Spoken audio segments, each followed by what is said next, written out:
So we have learned Porter's 5 factor. That was the first reading. Second reading of management at level 2 is your strategy needs strategy. This reading was added in 2015 curriculum. So it was not there in equity earlier. And I still don't understand why. I mean, of course, learning everything is good for us in a way, but how does it directly help equity valuation perspective? This reading is for the top management of an organization to help them decide how to strategize the strategy making process.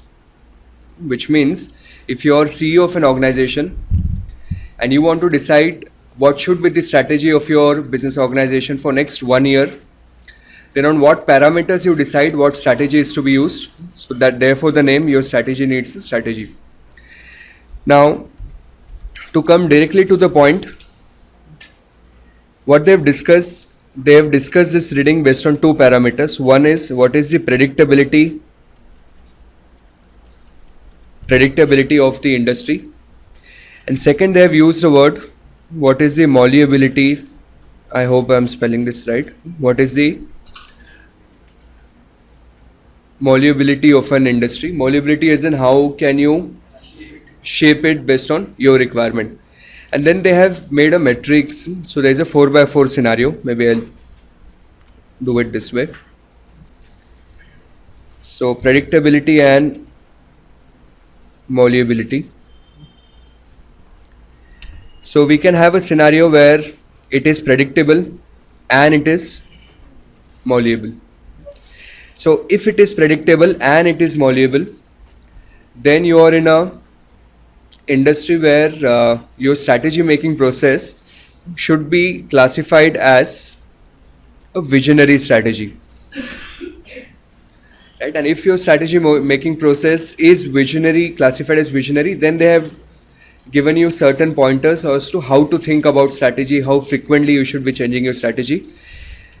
If your industry is predictable but not malleable,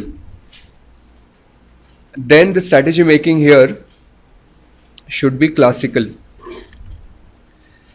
So they've said that most of the industry would fall into these type of category where you know what would be your sales growth next year, but you would not be able to do something that would change the characteristics of the industry entirely.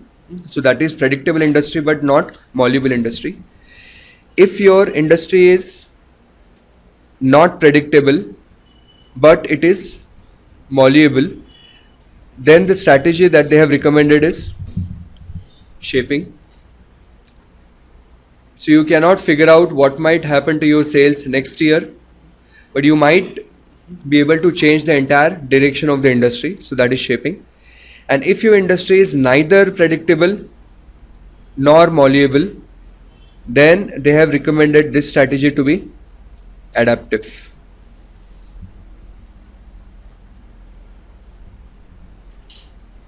So the way, and I think if you know this, we're done with about 50% of the reading. So the way I try to remember this, the 2 best case scenarios. So you try to be Steve Jobs here. And 2 worst case scenarios, you end up becoming Vijay Mallya.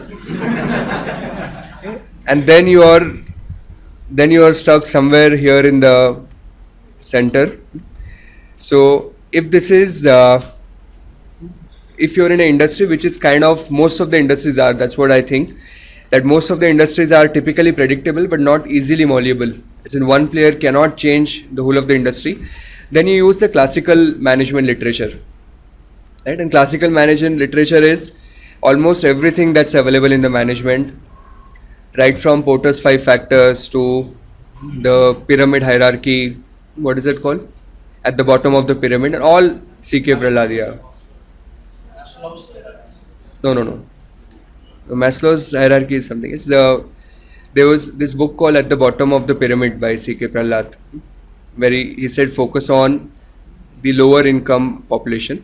So all this literature typically is considered as the classical management literature. And how I think of this is, since there is so much of literature, It has to be put to good use somewhere, and since this is the most common characteristic of the industry, we use classical here. And then here the shaping name itself suggests that it is malleable, not predictable, so you try to shape it for your own benefit. Okay, so that's how you remember visionary, adaptive, classical, and shaping.